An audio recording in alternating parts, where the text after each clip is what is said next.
Nous sommes dans la ville d'Angers, en 2002. Au cours d'une journée comme les autres, une femme du nom de Margot prend contact avec son avocate car son ex-compagnon, Eric, a eu un comportement étrange, notamment au cours de leurs ébats amoureux. L'avocate de cette femme lui donne donc un seul et unique conseil, c'est d'aller en parler à la police. La femme, Margot, se présente donc au commissariat pour parler de ce fameux Eric. Et tout de suite, les policiers présents sur place se rendent compte que quelque chose ne va pas. Margot est complètement terrifiée. Après l'avoir rassurée, lui avoir fait comprendre qu'elle était en sécurité, Margot fait part d'un témoignage glaçant. Elle explique la chose qui n'allait pas avec son ex-mari, Eric.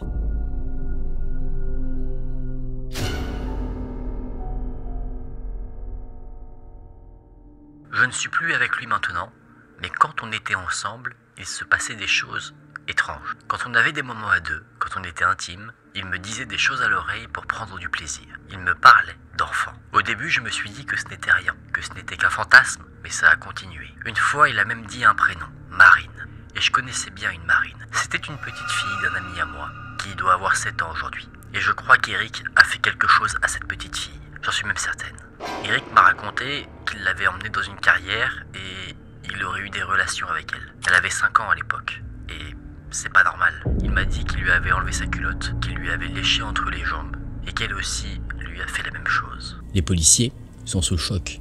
Ils découvrent là un témoignage complètement affreux. Un certain Eric aurait eu des gestes complètement déplacés envers une petite fille. Et rapidement, la police se rend compte que l'auteur de cet acte ne leur est pas inconnu. Il s'agit en réalité d'Éric Joubert, un homme qui a déjà été incarcéré pour une période de 4 ans. Et la raison, c'est qu'il avait réalisé des attouchements sur une dizaine de mineurs, dont ses enfants et ses nièces. Et pour ce Éric Joubert, quand il a été arrêté, il n'y avait là rien d'anormal.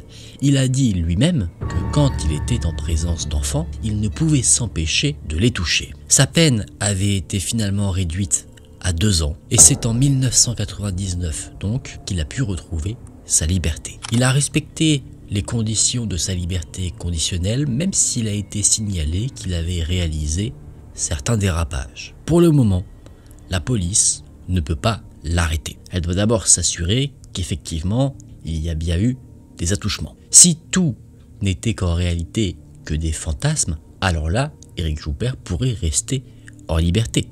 Fantasmer sur quelque chose, peu importe ce que c'est, ne représente pas un crime.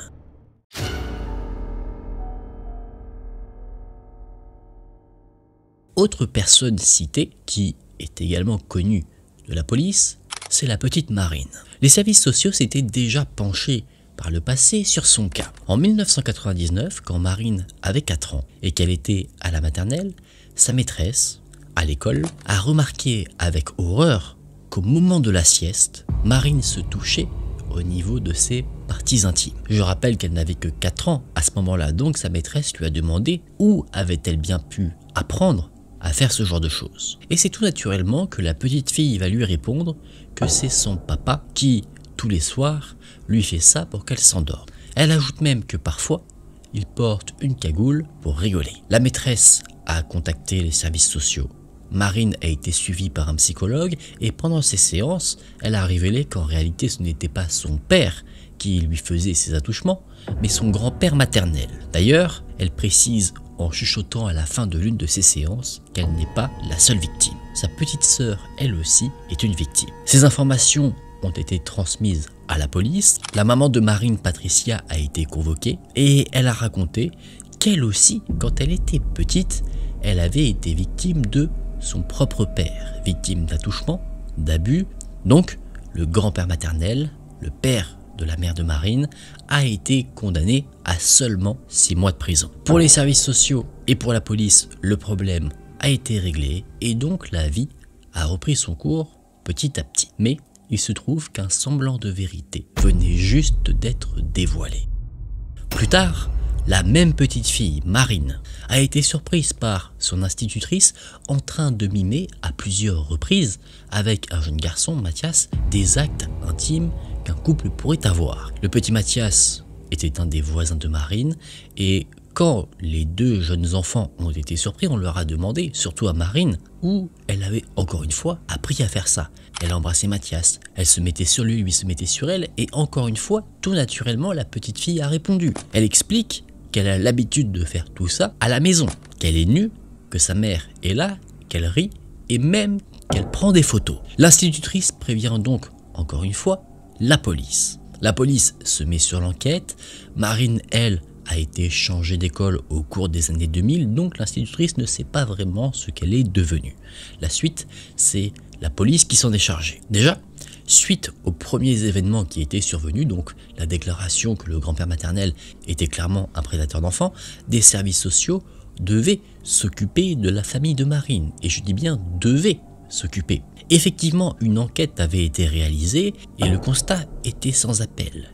Il y avait dans ce domicile un climat incestueux, un climat favorable aux relations intimes entre les membres de la même famille. La police, qui avait été contactée par l'institutrice et qui ont vu le rapport des services sociaux, se sont donc rendus au logement de Marine et de sa famille, et sur place, rien n'a été trouvé, à part un logement presque insalubre. Il y avait de la saleté partout, il était clair que personne ne l'entretenait.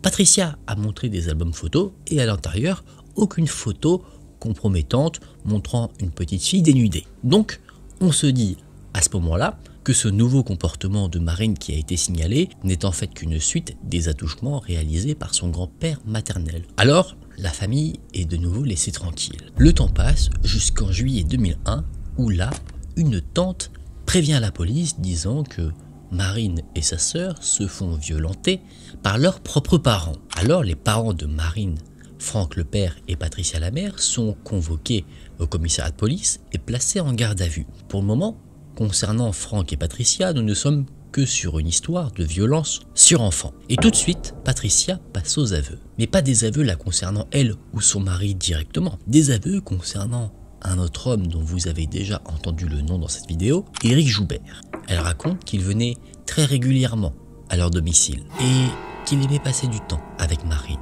Qu'est-ce qu'il faisait précisément? Pour le moment, on l'ignore. On le suppose fortement, mais pour le moment, on est uniquement à la recherche de violence. Marine, elle, a aussi été interrogée, elle est une partie prenante de cette histoire, donc il est important de savoir ce qu'elle a à dire. Et elle va expliquer qu'elle connaît effectivement très bien Éric, mais elle ajoute qu'il ne lui a jamais rien fait. À part une chose, lui mettre un crayon dans la bouche. Elle dit ça comme ça, mais sachez seulement que cette phrase est une métaphore.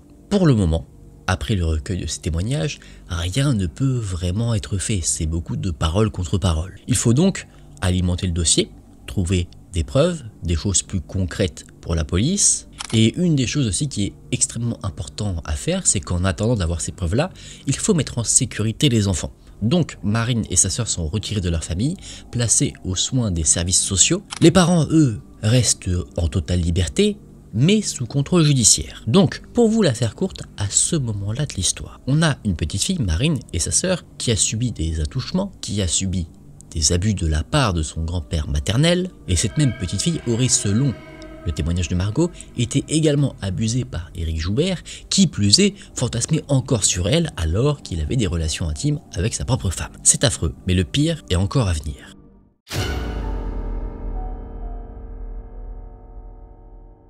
Concrètement, on revient à la période où Margot a fait son témoignage. Tout ce que je vous ai dit précédemment, c'est toutes les informations sur Éric et Marine que la police avait. 3 semaines passent après le témoignage de la fameuse Margot. Et au fur et à mesure de l'enquête, la police se rend compte qu'elle n'a pas jeté un pavé dans la mare, mais dans un océan. Les parents de Marine ainsi qu'Éric Joubert sont convoqués par la police pour être confrontés vis-à-vis du témoignage de Margot. Et dans un premier temps, quand on présente le fameux témoignage à Éric Joubert, il nie absolument tout en bloc. Il dit que tout n'est que pure invention, la vengeance d'une ex-femme malheureuse, que rien n'est vrai. Mais ce qui est surprenant, c'est qu'il y a quand même dans ce témoignage beaucoup de détails.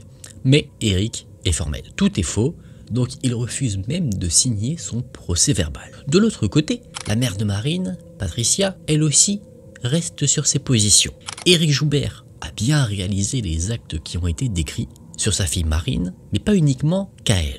Sa sœur a aussi étaient victimes d'Éric Joubert, mais également d'autres enfants qui étaient récupérés à l'école par Patricia par courtoisie, selon ce qu'elle dit. Éric Joubert se rendait au domicile de Marine. Patricia, la maman, elle, revenait avec ses enfants et d'autres de l'école. Et là, Éric Joubert jouait, comme Patricia le dit, au docteur avec les enfants. Et c'est là que d'autres noms vont sortir de la bouche de Patricia. Il y aurait apparemment Franck, le père, qui était également concerné. D'autres personnes sont mentionnées, et de ce que Patricia raconte, c'est Franck, le père de famille, qui ramenait d'autres hommes à la maison pour, comme le faisait Éric Joubert, jouer au docteur. Tout se passait dans le domicile, et Patricia dit clairement que des cochonneries étaient réalisées. Bien sûr, avec les enfants. Marine, à ce moment-là, était âgée de 5 ans et les autres enfants étaient tous dans la même tranche d'âge. La police, en entendant cela, est complètement sous choc. Les enquêteurs comprennent ce qu'il se passait dans le domicile et donc une question leur vient en tête. Un point reste en suspens. Cette question, c'était: si c'était sous vos yeux et qu'aujourd'hui ça vous choque, pourquoi avoir laissé faire? Et la réponse de Patricia ne s'est pas fait attendre. Les individus qui allaient dans le domicile de la famille payaient. Ils payaient peut-être 300 francs par semaine. Tout ça pour passer du temps avec les enfants, ce qui revenait à un revenu de 1200 francs au bout d'un mois. Selon ce qu'explique Patricia, elle n'avait pas le choix. Elle était forcée par son mari, sinon elle était elle-même battue. Et après s'être rendue compte de tout ce qu'elle a avoué, elle prend peur et se dit que son mari, Franck, va lui faire payer au prix fort ce qu'elle a pu dire à la police. Elle prend donc conseil auprès de son avocate et son avocate est très claire. Elle doit continuer de collaborer avec la police.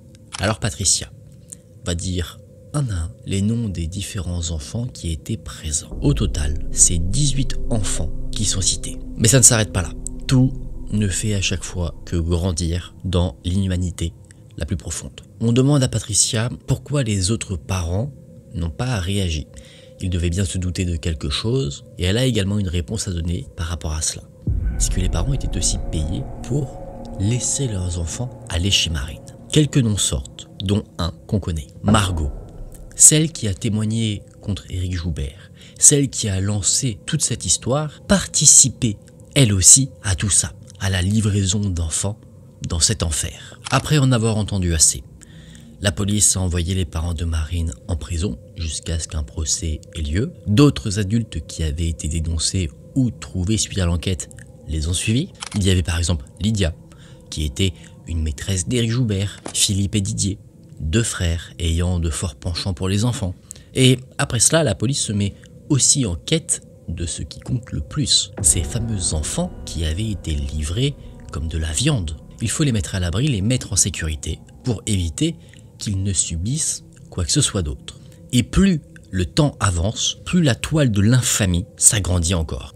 Il y a toujours plus d'agresseurs et toujours plus de victimes. C'était des hommes, des femmes qui emmenaient des enfants de l'école jusqu'au domicile de Marine, cet endroit où avaient lieu clairement des orgies. Et à ce moment-là, l'affaire a commencé à s'ébruiter et naturellement, les médias s'en sont mêlés. Le sujet a été couvert lors de reportages au journal télévisé, donc toute la France a appris ce qu'il se passait dans cette ville d'Angers. Et justement, la diffusion de ce genre de reportage a permis aux personnes qui étaient recherchées et ceux qui n'avaient pas encore été arrêtés mais qui avaient participé à tout cela de prendre quelques mesures. Par exemple en se préparant, notamment en détruisant certaines preuves. Une des personnes qui faisait partie de ce réseau, une certaine Nathalie, a raconté son expérience dans tout ça. Elle a dit que quand Patricia, la maman de Marine, l'invitait à prendre le café, cette phrase avait un double sens. Ça voulait également dire « ramène tes enfants ».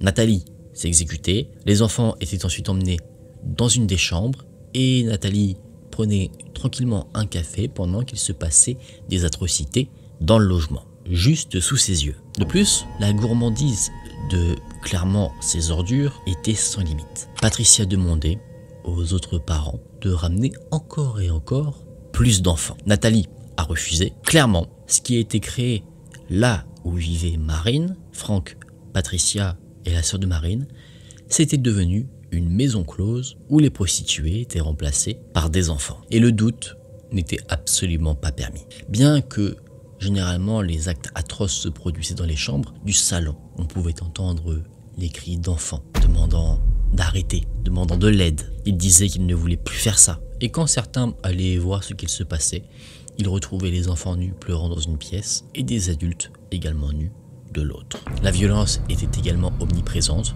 Par exemple, Nathalie, citée un peu plus tôt, a expliqué qu'elle était menacée de mort afin qu'elle ramène ses enfants. Elle explique qu'elle ne le faisait pas de gaieté de cœur. Quoi qu'il en soit, elle a préféré le faire plutôt que d'aller en parler à la police. Après, ce réseau qui était déjà bien construit s'est développé. D'abord, on accédait à cette maison close uniquement par le moyen d'argent.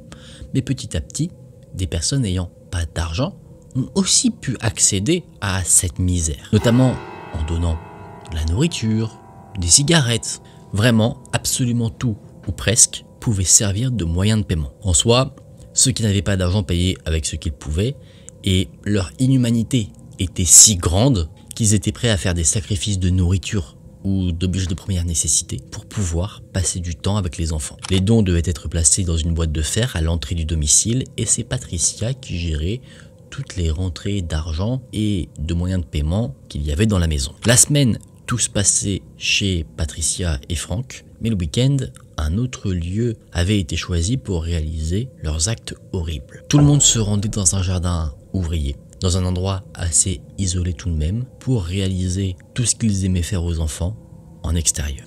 Certains buvaient, d'autres fumaient, il y avait des matelas par terre, et les enfants, eux, étaient complètement nus, à disposition de toutes les ordures qui étaient présentes à ces soirées. Il y a eu beaucoup de photos, de vidéos, d'enregistrements qui ont été faits, mais ces preuves ont disparu. Quand l'affaire a commencé à s'ébruiter, ceux qui n'avaient pas été arrêtés ou qui n'étaient pas encore soupçonnés se sont réunis et ont brûlé tout ce qu'ils avaient dans un baril. Des auditions ont été recueillies, c'est comme ça qu'on sait que les preuves ont été détruites. Et encore et toujours, la liste des participants à ces événements ne faisait encore que grandir. C'était comme, selon ce qui a été dit, un arbre généalogique malsain. Des parents, grands-parents, cousins, cousines participaient. C'est littéralement tout un quartier d'Angers qui se retrouvait pour profiter des enfants. Peut-être que vous l'aurez deviné, mais il était courant que certains parents ou grands-parents profitent de certains membres de leur propre famille. À ce moment-là, la liste de victimes a évolué.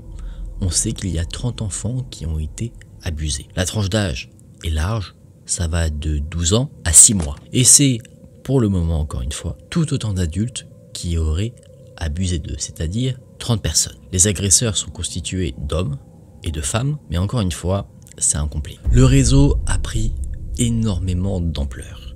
D'abord, c'était l'entourage qui participait, la famille, les amis, les voisins. Tous venaient du même milieu social. C'était des personnes qui étaient financièrement défavorisées, qui n'avaient pas reçu beaucoup d'éducation, qui ne savaient pas clairement psychologiquement que ce qu'ils faisaient, c'était mal. Mais après, plus tard, des personnes beaucoup plus à l'aise financièrement sont venus participer à ce fameux réseau.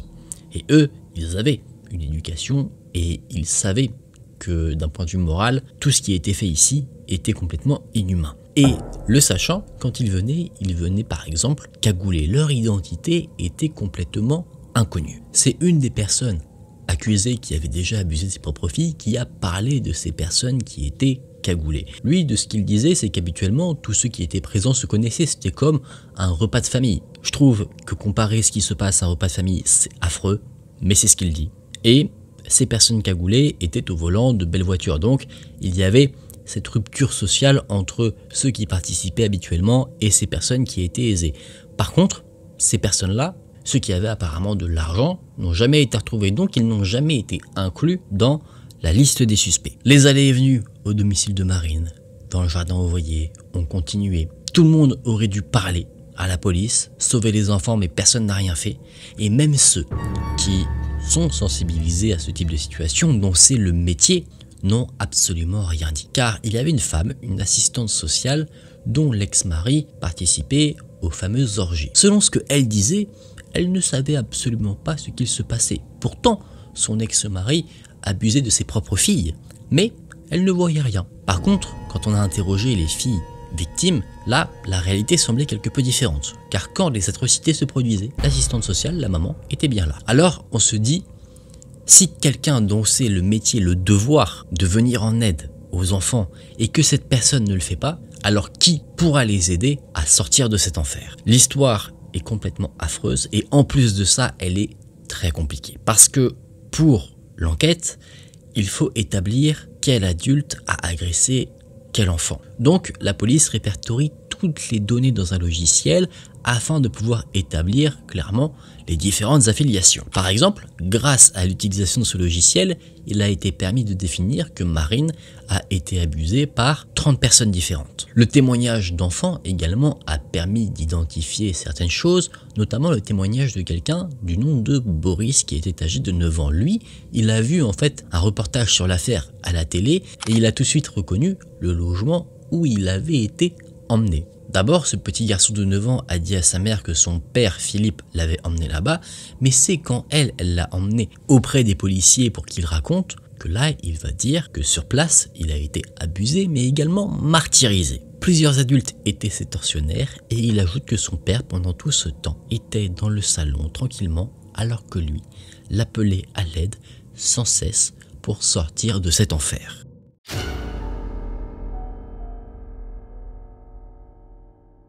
C'est au bout de 2 ans d'enquête que là, on va réussir à avoir la liste officielle et définitive du nombre de victimes et d'agresseurs. Initialement, on avait 30 victimes et 30 agresseurs. On passe à 45 enfants âgés entre 6 mois et 12 ans et à 66 adultes. Ce nombre est absolument énorme.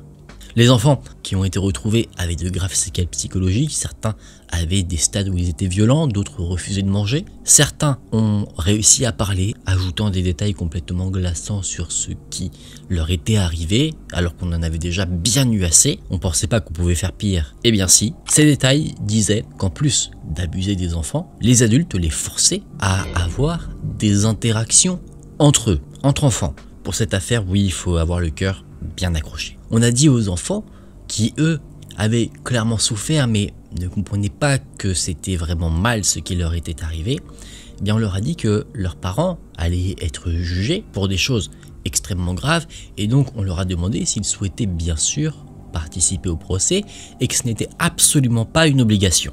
Certains voyaient là une occasion de revoir leurs parents qui leur manquaient. Je le répète, eux ne comprennent pas qu'on leur a fait du mal. Eux, ils veulent retrouver leur famille. Ils sont innocents et bien qu'on leur ait détruit cette innocence qu'ils avaient, eux, ils ne ressentaient que de l'amour pour leurs parents. Un amour qui a été déformé par ces individus extrêmement malsains pour parvenir à leur fin. Chacun par rapport au procès a eu sa propre réaction. Par exemple, Marine a dessiné des cercles avec écrit d'accord dessus. Elle n'a pas dit un mot. Et c'est à la date du 3 mars 2005 que s'ouvre le plus grand procès concernant des prédateurs d'enfants de France. Au moment du procès, il y a 15 sur les 45 enfants qui sont présents. Des enfants qui ont le courage d'affronter leurs bourreaux. Et parmi les bourreaux, justement, eux, ils sont tous présents. Les 66 agresseurs sont là. En détail, il y avait 39 hommes et 27 femmes. Ces adultes, au métier plutôt commun, conducteurs de bus, secrétaires, préparateurs en pharmacie, des personnes qu'on ne soupçonnerait pas d'extérieur de pratiquer tout ce qu'ils ont fait. Il y a tellement de monde parmi les accusés que les salles habituelles pour les procès ne peuvent être utilisées, il faut en aménager une spéciale pour accueillir tout le monde. Quand le procès commence, c'est un véritable enfer. Les 430 pages du dossier d'enquête sont lues, racontant tous les détails les plus sordides de ce qu'il s'est passé dans le logement de la petite Marine. Les enfants écoutent tout, parfois gênés, mais dans tous les cas extrêmement courageusement. Ce sont clairement des forces de la nature. Imaginez avoir subi tout ce qu'ils ont subi et en plus le réentendre durant un procès, c'est insoutenable et ces enfants y arrivent. Pendant ce procès, on en apprend aussi un peu plus sur la création de cet énorme réseau. Et en fait, tout viendrait des parents de Marine, Franck et Patricia. Franck a fait un discours quand il a été appelé à la barre et il a dit quelque chose d'absolument affreux. Il dit que lui-même a été abusé par son propre père. Son propre père, donc le grand-père de Marine, qui participait au fameux réseau. Cet homme était présent durant le procès, donc on l'a interrogé. Il a confirmé que oui, il avait bel et bien abusé de Franck quand il était enfant et il lui avait expliqué que lui-même avait été abusé par son propre père, comme si à chaque fois les abus étaient de père en fils. Quand on a posé cette question au père de Franck, il a dit qu'en réalité c'était absolument faux. Il avait simplement raconté cette histoire à Franck quand il était petit pour que son fils soit plus docile et se laisse toucher par son père. Donc le père de Franck, lui, n'avait jamais été touché par qui que ce soit. D'ailleurs, le père de Franck dit à la barre, d'une manière très sereine. Je m'en fous de mes gosses, je les ai jamais aimés. Une phrase bouleversante qui a été confirmée par l'un des gestes qu'il a eu à l'égard de son propre fils. Quand Frank était encore enfant, son père l'a donné en pâture à l'un de ses meilleurs amis qui était sans abri afin qu'il abuse de lui. Donc, on trouve dans la base de la malsénité de Frank l'abus que lui-même a eu quand il était plus jeune. Pour lui, c'était quelque chose de normal, de construit dans son cerveau, de faire des abus à des enfants. Son père lui a fait. Il lui a fait comprendre que c'était quelque chose qu'il fallait faire. Donc en grandissant, il a développé cette mentalité et c'est ça qui a emmené vers la création du fameux réseau qui a fait tant parler. La base, vraiment, la graine de tout ce réseau, c'est un mensonge. Le mensonge que le père de Frank lui a dit quand il était petit pour qu'il puisse profiter de ce jeune Frank. Et le père d'ailleurs avait une excuse, enfin en tout cas son excuse. C'était qu'il n'aimait pas les femmes. Donc, il préférait les hommes, les petits garçons. Pour lui, ça justifiait tout ce qui s'était passé. Plusieurs des accusés passent à la barre pour avouer, voire même réfuter les accusations, dire que eux, ils n'y sont pour rien. Mais à un moment donné, on passe également à l'écoute du témoignage des enfants. Alors eux ne sont pas appelés pour raconter ce qu'il s'est passé, ça peut être très intimidant, ils sont épuisés. Donc ce qui avait été décidé, c'est de diffuser les témoignages enregistrés par la police des enfants. Tout est montré. Les membres du jury, qui normalement ne doivent pas montrer d'émotion, ont du mal à se contenir vu la gravité de ce qui est dit par les enfants. Certaines personnes parmi les accusés s'effondrent, notamment les mamans, et certains hommes, eux par contre, restent complètement stoïques, comme si les faits qui étaient évoqués ne les touchaient absolument pas. Parmi les témoignages qui sont diffusés, il y a par exemple celui d'un petit Maxime qui était âgé de 5 ans. Lui explique qu'un certain Didier lui faisait des câlins au niveau de son entrejambe et qu'il forçait le petit garçon à lui faire des câlins également sur son entrejambe. J'adoucis un peu les mots. Et le petit garçon ajoute que pendant que cela se produisait, ses parents, eux, étaient là et ne faisaient absolument rien. Didier a été confronté par rapport à ce fameux témoignage parce que lui était présent au procès. Sa réaction ne s'est pas fait attendre et il se trouve que ce Didier, en plus d'être un monstre, était un énorme abruti. Il a dit « Je ne connais pas cet enfant, depuis le début je n'y l'ai fait, c'est pas maintenant que je vais dire la vérité. » Cet homme est une flèche. Une autre personne, dans le camp des accusés passée à la barre, cette personne c'est celle qui a tout lancé. La fameuse Margot, elle quand elle est allée voir la police la première fois, je pense pas qu'elle se doutait une seule seconde de ce qu'elle avait lancé. Je pense que tous ceux qui étaient dans le banc des accusés lui en voulaient à mort. Donc elle a témoigné, elle a dit que quand elle était petite, elle avait subi des attouchements, elle a dit qu'on l'avait forcée à vendre son corps quand elle avait 15 ans, qu'elle a été forcée d'avoir des relations intimes, qu'elle était souvent frappée. D'ailleurs, elle disait que quand elle était avec Eric, lui l'a frappée. Mais elle avoue aussi avoir participé aux événements et avoir donc profité de certains enfants. On a confronté Eric par rapport à tout ça et lui il a dit que c'était complètement faux et que ce n'était pas sa faute si quand on demandait à une petite fille de réaliser un acte absolument affreux, comme par exemple une gâterie, elle le faisait. Donc encore une fois, on a quelqu'un qui avoue en pensant en fait faire tout le contraire. Finalement, après avoir tout entendu, le procès s'est passé sur plusieurs jours. Les condamnations tombent. Ceux qui ont créé ce réseau, Frank et Patricia, prennent respectivement 28 ans et 18 ans de prison. L'assistante sociale qui a fermé les yeux sur tout ce qu'il se passait a pris 6 mois. Tous les autres accusés ont pris quasiment autant que Frank et Patricia car ils étaient tous en soi accusés de la même chose. Le tout, toutes les peines cumulées, ça revenait à 525 années de prison. Et parmi les 66 accusés, il y en a une quinzaine à peu près qui ont décidé de faire appel. Là, c'est un culot monumental. Il y a donc un second procès avec les personnes qui ont décidé de faire appel. Et là, encore une fois, il y a certains masques qui tombent. Certaines personnes qui niaient les faits ici avouent, notamment Éric Joubert. Lui, il a toujours essayé de se défendre, même s'il se défendait comme un pied. Il n'arrêtait pas de dire qu'il était innocent, mais il y a un témoignage qui a tout fait basculer. Il y a une jeune fille du nom de Sabine qui, au moment de ce second procès, était majeure et donc elle pouvait témoigner. Et c'est ce qu'elle a fait.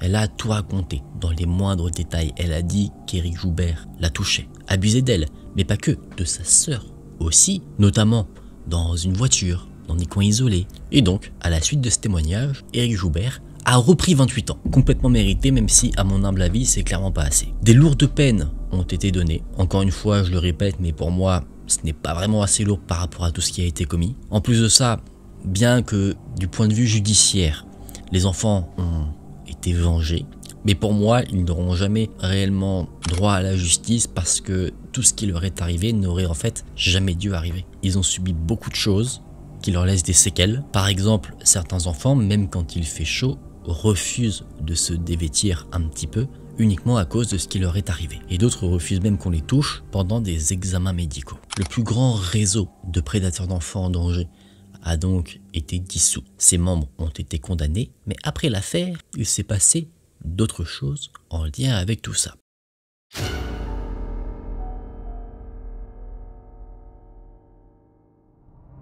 Philippe et Didier Rivière, deux individus qui faisaient partie du réseau et qui avaient été condamnés à 19 et 17 ans de prison, ont pu bénéficier, pourquoi je ne comprends absolument pas, d'un aménagement de peine en 2017. Ils ont été libérés mais placés sous contrôle judiciaire, c'est-à-dire qu'ils n'avaient pas le droit à l'erreur. On leur a donné des instructions à suivre, notamment une extrêmement importante par rapport à tout ce qui s'est passé, c'est l'interdiction d'entrer en contact avec des mineurs. Ça ne les a pas arrêtés, parce qu'en 2018, Philippe a été accusé d'avoir réalisé des attouchements sur un petit garçon de 4 ans. Ça a eu lieu pendant une soirée arrosée, la maman du petit garçon n'était pas présente au domicile pendant la fameuse soirée ni pendant la nuit, c'est le lendemain qu'elle est allée directement voir la police quand son petit garçon lui a raconté les événements. Philippe et Didier sont rapidement identifiés, Philippe lui est accusé par rapport à l'agression, Didier lui qui était présent est accusé pour non-dénonciation de crime, mais la mère de l'enfant qui savait qui était Philippe et Didier, qui les avait invités chez elle, a également pris une peine, 6 mois de prison avec sursis, et son enfant, lui, a été mis en sécurité et placé en famille d'accueil. D'ailleurs, tous les enfants qui ont été touchés par l'affaire de ce réseau d'Angers ont été placés en famille d'accueil, triés sur le volet. L'objectif était qu'ils retrouvent une famille complètement saine, bienveillante, et que jamais ils ne pourraient subir la moindre peine vis-à-vis de quoi que ce soit. On s'est clairement assuré que l'avenir de tous ces enfants serait radieux après avoir vécu une jeunesse dans un enfer. Mesdames et messieurs, nous en avons maintenant terminé. J'espère que cette vidéo vous a intéressé. Je le conçois, le sujet est vraiment horrible. Mais c'est important d'en parler. Le message qu'il y a à faire passer derrière cette histoire, c'est que si on assiste à quelque chose vis-à-vis d'un enfant, il ne faut pas le garder pour soi, il faut absolument en parler. S'il y a un doute, il faut en parler. Comme l'institutrice de Marine, qui a entendu Marine dire des choses surprenantes, elle en a parlé à la police. Ça n'avait certes dans un premier temps pas donné grand chose, mais elle en a parlé et ça a permis plus tard de résoudre toute l'affaire que je vous ai présentée. Il ne faut pas garder le silence, c'est très important, on voit que ça peut avoir un réel impact sur les enfants qui sont victimes. Si on en a le pouvoir, on se doit de les protéger. Merci d'avoir regardé cette vidéo, n'hésitez pas à me dire ce que vous avez pensé de tout ça en commentaire. Je suppose que beaucoup d'entre vous en avez déjà entendu parler parce que ça a fait beaucoup de bruit, même si maintenant c'était il y a quelques années. Si cette vidéo vous a intéressé, que vous aimez ce type de contenu là, je vous invite à laisser un j'aime, sachez que c'est très important. N'hésitez également pas à vous abonner à la chaîne. Vous pouvez également me retrouver sur Instagram si vous souhaitez me partager une histoire qui peut-être vous est arrivée. Merci d'avoir regardé la vidéo jusqu'à la fin. Je vous dis à très vite dans une prochaine vidéo. Prenez soin de vous, c'était Aken. Salut!